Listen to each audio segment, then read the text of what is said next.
I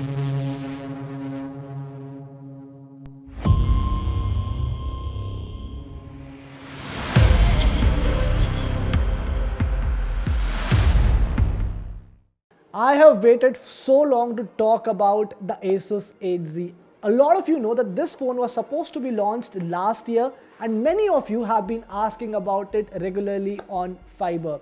Now, I got this phone last year in August, had it for almost about 4 months, during which Asus kept pushing the launch only to delay it further and finally introduce it in India today. Now, a lot of things have changed in this period. Last year, if this phone would have come, it would have competed with the Xiaomi 11X Pro, OnePlus 9R, and a lot of other phones in the same category.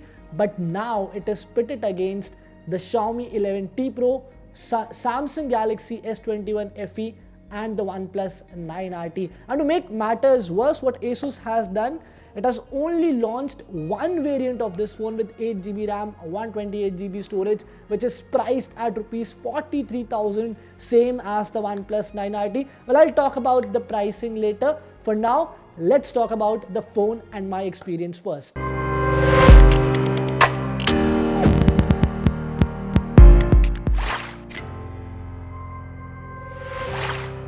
Asus 6Z was the last Zenfone series phone to launch in India. It came in 2019, and the USP of that phone was a flip or a rotating camera. It would also double up as your front camera. And since then, the entire approach towards the C series seems to have changed, because the Asus 8Z actually bets big on a compact form factor. Asus has tried to create a compact phone which is comfortable to use in one hand, and it did so without compromising on any features. So you finally have a compact Android flagship phone and probably an iPhone mini alternative. The phone feels good in hand. It weighs 169 grams. I felt a lot more to begin with, probably because of the dense body and aluminum frame, but you get used to really soon. The rear panel has a matte finish, feels premium, and comes with Corning Gorilla Glass 3 protection. The front is protected by Gorilla Glass Victus and houses an in-display fingerprint sensor. The power button has a blue shade which looks good.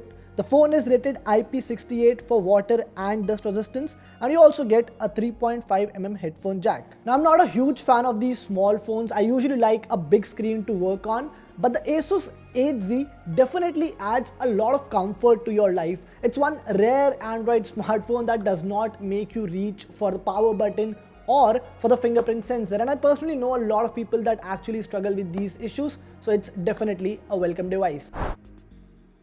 The phone gets a 5.9-inch Full HD Plus OLED display with 120Hz of refresh rate. The display is slightly bigger than what you get on the iPhone mini, but the high refresh rate allows seamless interactions with the screen. Swiping, scrolling, and animations are better than what you get on a 90Hz screen at the same price.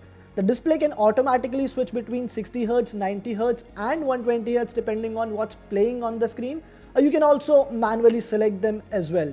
Despite the size, the display seems fine for streaming content or playing games. I only wish that it was a little more brighter. On paper, the phone comes with 1100 nits of peak brightness, but since the panel used here is slightly reflective, you may face issues using the phone outdoor.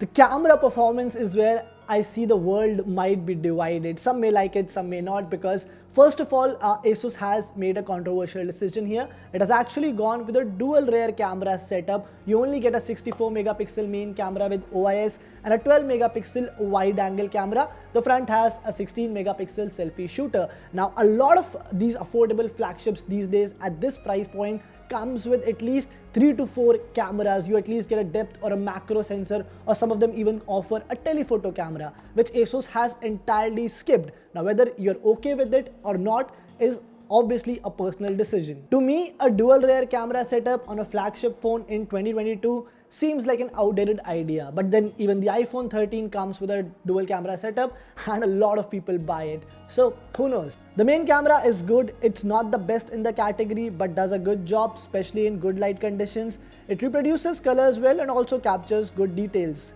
The dynamic range is a bit off. You can see in this image that while the India Today bus looks vibrant and pleasant, the background does not. The skin tones remain natural. The camera doesn't add extra glow to your photos. That's why the images look good. They could have been brighter though. The landscapes look fine. Again, the detailing is pretty good. The same goes for the wide angle camera. Apart from some grains on the edges, the wide angle sensor manages to produce decent images. The lack of a dedicated depth sensor does not stop the 8Z from capturing good portrait shots. The edge detection and detailing is probably the best in the category. It's the skin tones that disappoint. The portrait mode made my face look muddy on most occasions. You can clearly see the difference when compared to selfies. I've been told that the camera performance has been improved since then with a software update, but then let's see. The night images depend on light source around them. Some of them are under par, lack detailing, but others are pretty decent. The wide angle does a good job at night too. Selfies look pleasant both in portrait mode and otherwise. The front camera really disappoints in low light though. The images are grainy, poor and absolutely not usable. It's not the first time when an Android smartphone maker has tried to come up with a compact phone, but it's probably the first time when it hasn't used this form factor as an excuse to cut corners in other departments, especially performance. The Asus 8Z also comes with Snapdragon 888 processor, which also powers other phones in this category like the Xiaomi 11T Pro and OnePlus 9RT. I'm low-key disappointed that Asus is only giving you one variant here, especially because there is no micro SD card slot on this phone. So 128GB of storage might not be enough for everyone. Otherwise, it's difficult to find any issues with the performance of this phone. It handles daily tasks with ease and runs high-end games without any issues as well. The thermals aren't that great though. The phone gets warm after a few minutes of gaming. The unit I got last year ran Android 11. It will be interesting to see how many years of software support is provided on the device, especially after this long delay. Otherwise, the stock Android experience is quite clean and bug-free.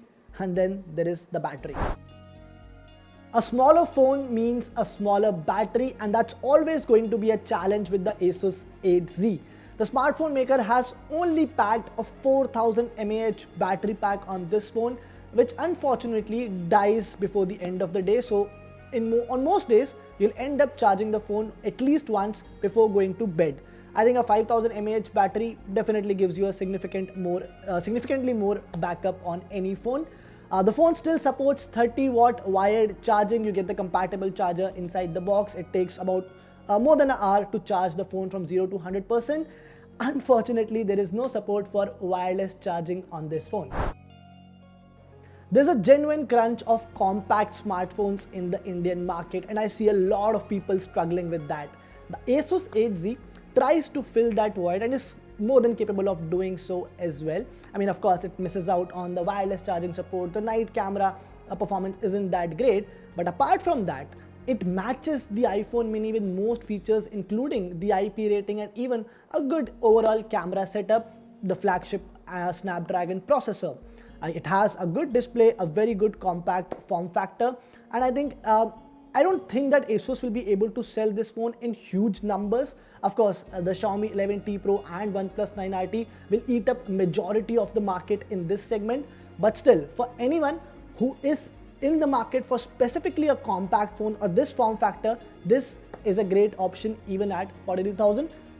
I wish that Asus had priced this a little more aggressively. That's when it would have got more takers. Let me know what you think about this phone, whether you will be willing to spend 43,000 rupees on the Asus 8Z or not. Three things that we liked about this phone. Well, the first has to be the ease of use or the compact form factor this phone brings. Second is the performance on this phone. And third are the stereo speakers, which of course I forgot to mention in the performance part, but they are genuinely loud. Three things that we didn't like. First is the battery backup, it's not great. Second, it does not support wireless charging. And third, of course, is the low light camera performance is really under par, especially with the front camera. The rating, Fiverr's rating for Asus 8Z is 7.5 out of 10. Could have easily been 8 or 8.5 had it been priced a little more aggressively. I'll see you in the next video. Let me know how you liked this one though.